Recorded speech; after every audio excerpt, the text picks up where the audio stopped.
जाटा का है। अनिका ने विहान को रोकने या फिर शांत करने की कोई कोशिश नहीं की।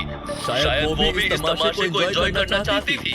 नक्श ने पहले तो अनिका के सामने विहान का भांडा फोड़ा और उसे पूरी तरह से एम्बैरस किया। उसके बाद नक्श ने अपनी ही बीवी को सलाह भी दे डाली, जो पिछले 2.5 सालों में उसने पहले कभी नहीं दी थी। लेकिन अनिका की खरी खोटी सुनने के बाद अब नक्श कोई बात नहीं करना चाहता था। नक्श का ये एटीट्यूड विहान से बर्दाश्त नहीं हुआ और उसने अपनी चाल बढ़ाते हुए नक्श का पीछा किया। विभाग का रहा बहरा है क्या? तब से आवाज दे रहा हूँ, सुनाई नहीं दे रहा है तुझे? नक्श ने उसकी बात का कोई जवाब नहीं दिया। अबे तू है कौन? तेरी औकात क्या है? तूने मेरे सामने मेरे गिफ्ट का मजाक उड़ाया। मैं दावे के साथ कह सकता हूँ, तू मार्केट में जाकर खुद को बेच भी देगा ना, तब भी वो नकली हार नहीं ला पाएगा। बड़ा है बात करता है। तुझे ना तुम्हारी मार्केट वैल्यू पता होना चाहिए। जीरो। बोल। जब कोई आपकी खामोशी का फायदा उठाने लगे तो बोलना जरूरी हो जाता है। पहली बात, जो लड़की तुम्हारे सामने खड़ी है वो मेरी बीवी है, तो बेहतर यही होगा कि मुझसे दूसरी बात, तुम्हारा दिया हुआ हीरे का नकली हार की कोई जरूरत नहीं है। तीसरी बात, किसी खुद की जेब में नोट नहीं होते, वो चिल्लर बजा के दिखावा नहीं करते। और एक बोनस बात, दोबारा इस पेन को टच किया ना तो मैं तेरा हाथ तोड़ूंगा। नक्श ने विहान को अपने स्वैग के दर्शन करवा दिए थे। इसी के साथ नक्श ने विहान को एक बाजू ढकेला और ऑफिस से बाहर निकल गया। नक्श के वहां से जाने के बाद कुछ देर तक विहान वहीं खड़ा रहा, लेकिन इतनी बेइज्जती होने के बाद वहां रुकने का कोई सेंस नहीं था। तमाशा खत्म होने के बाद अनिका भी ऑफिस के अंदर चली गई। क्या देख रहे हो तुम लोग? Get back to work. ये एलजी कॉर्पोरेशन का ऑफिस था, जिसकी चेयरपर्सन अनिका थी। अपने कैबिन में जाने के बाद अनिका गुस्से से आग बबूला हो रही थी।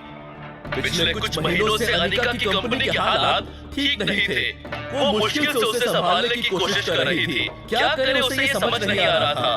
तभी उसे विहान मिला और जब उसकी दोस्ती विहान से हुई तब जाकर उसे पता चला कि वो एक बहुत बड़े परिवार से ताल्लुक रखता है।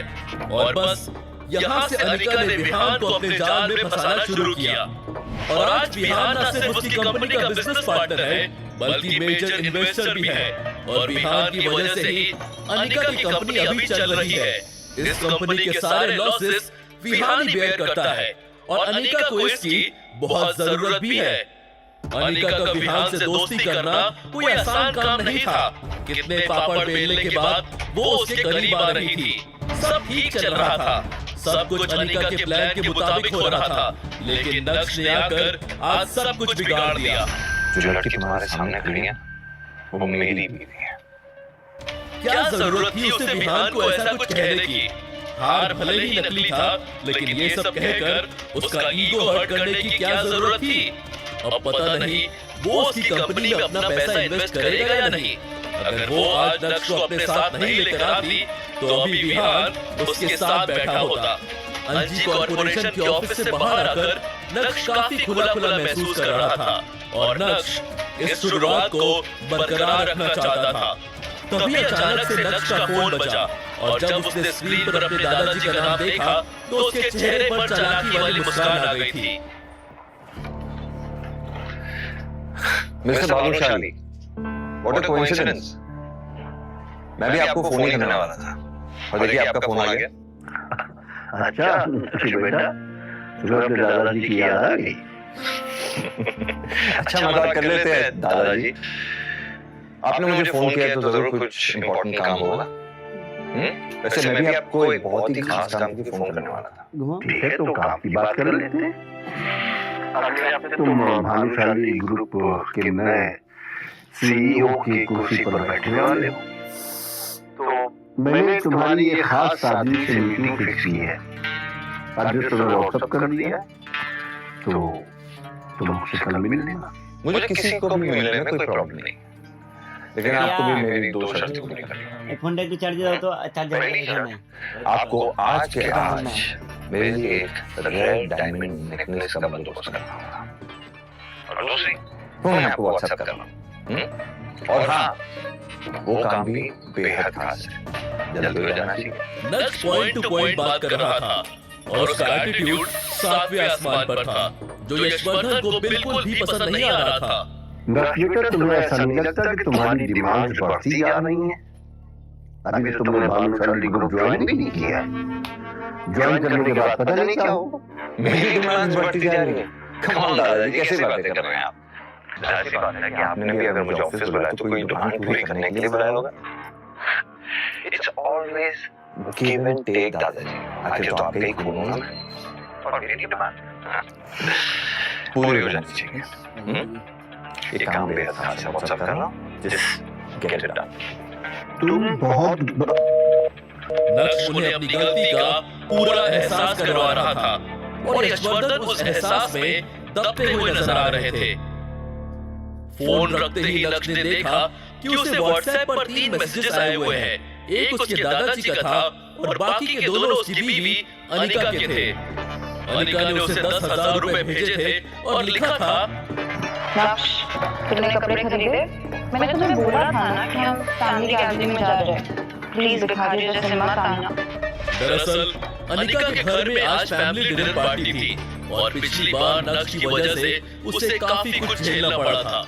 इसलिए उसने नक्श को इस बार पहले ही पैसे भेज दिए, जिससे जावेरी खानदान और बाकी के गेस्ट के बीच नक्श को लेकर कोई बात ना हो, वरना चित्रा और अनिका को अपना मुंह बंद करना पड़ जाता है। अनिका बेबी, अब तुम्हारे 10,000 रुपए की मुझे कोई जरूरत नहीं। मन ही मन सोचते हुए नक्श ने अपनी दूसरी शर्त को यशवर्धन तक पहुंचा दिया था।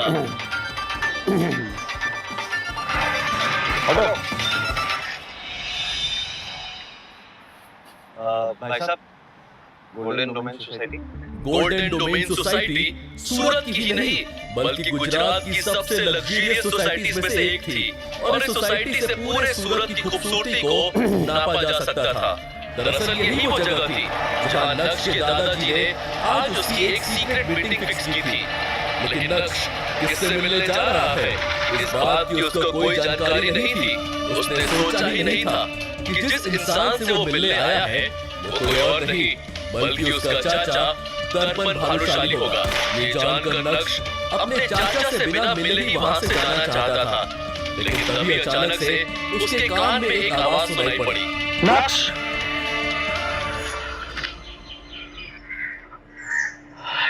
पिछली बार 2.5 साल पहले लगभग मिला था तुमसे, and I must say, पहले से काफी अच्छे और कॉन्फिडेंट लग रहे हो।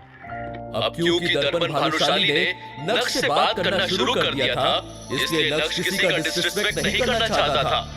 हालांकि नक्श ज्यादा बात नहीं करना चाहता था और अपने चाचा की शक्ल तो बिल्कुल भी नहीं देखना चाहता था। दर्शन करता, तब मैं सीधे पॉइंट पे आओ ने और बताओ, भानुशाली फैमिली को अब मेरी क्या जरूरत है? हाँ, अगर आपको लग रहा है कि आपकी बातों में आकर मैं भानुशाली ग्रुप ऑफ इंडस्ट्रीज के बारे में भूल जाऊंगा या उसका नया सीईओ बनने से मना करूंगा, ये आपकी सबसे बड़ी गलतफहमी होगी। कोई डाउट मत रखना।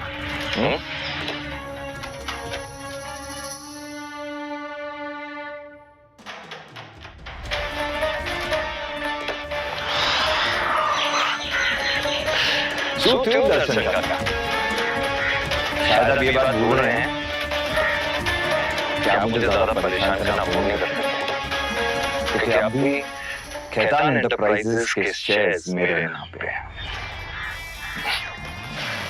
ये शेयर तो आप जानते हैं ना, जो आपने दादाजी और पापा को लेने से मना किया था। और ये शेयर आपके लिए कितने इंपॉर्टेंट और भानुशाली ग्रुप ऑफ इंडस्ट्रीज के कितने इंपॉर्टेंट है अच्छी तरह जानते हैं। तो दर्शन काका, अगर मुझे गलती से कुछ हो गया ना, तो जो कुछ भी आप चाहते हैं मुश्किल से मिल पाएगा, शायद कभी भी नहीं। तो आइंदा मुझे रोकने की कोशिश मत करना। भानुशाली ग्रुप ऑफ कंपनीज पूरे गुजरात में एक बड़ा नाम था। छोटे से बड़ा हर बिजनेसमैन को भानुशाली ग्रुप की सारी जानकारी थी। 4 साल पहले मार्केट में उन्हें कंपटीशन देने के लिए कोई भी नहीं था, क्योंकि उस समय भानुशाली ग्रुप का सीईओ नक्श के पिता यानी जितेन भाई भानुशाली थे। जितेन भाई को बिजनेस की सारी एबीसीडी पता थी और यही वजह थी कि उन्होंने खेतान एंटरप्राइजेस के 40% शेयर्स खरीद लिए थे। उन्हें पता था कि आगे का मार्केट कैसी करवट लेगा और वो उसका पूरा फायदा उठाना चाहते थे। लेकिन ये बात दर्पण भानुशाली और यशवर्धन भानुशाली को पसंद नहीं आई और बिना कुछ सोचे समझे उन दोनों ने मिलकर जितेन भाई भानुशाली को भानुशाली ग्रुप से बाहर का रास्ता दिखा दिया। जितेन भाई के जाने के बाद नक्श के चाचा दर्पण भानुशाली ने भानुशाली ग्रुप के सीईओ की कुर्सी संभाल ली।